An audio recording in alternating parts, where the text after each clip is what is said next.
Hi, Stephanie here to talk about the steps of the action potential. First, it's important to know that there's a higher concentration of sodium ions in the extracellular fluid and a higher concentration of potassium ions in the intracellular fluid. So the sodium and the potassium ions are both positive, but the potassium ions in the intracellular fluid will contend with the negatively charged proteins, which means the extracellular fluid has a positive nature to it, and vice versa, the extracellular fluid has more positive due to the diffusion of potassium ions to some degree through the plasma membrane.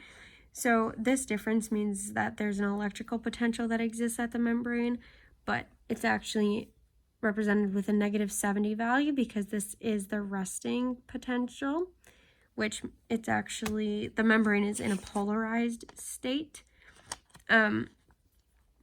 When there's a stimulation, it stimulates the local potential, and this local potential means that it wasn't, the stimuli wasn't strong enough to get it all the way to the threshold and above through the axon hillock and down the axon. So it only gets to the soma, and then it fails, so it goes back to the resting state.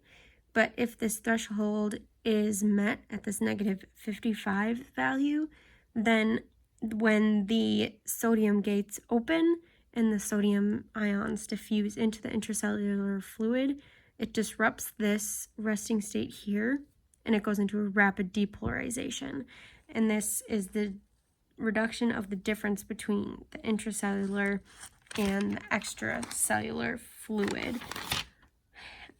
When it goes through this rapid depolarization, the intracellular fluid goes from a -55 all the way through the 0 value up to this here action potential at positive 35 value. At this 35 value, it is the peak of the action potential. The sodium gates will close and the potassium gates will then open. The potassium ions in the intracellular fluid will diffuse out into the extracellular fluid. This causes the membrane potential to undergo rapid repolarization here. This is the shift of voltage back to its negative values. When the -70 value is again achieved, the potassium gates close, and now this means that the sodium and the potassium gates are both closed. Then the sodium and potassium pumps return the cations to their original locations, allowing the membrane to recover and return back to this resting potential. Thanks.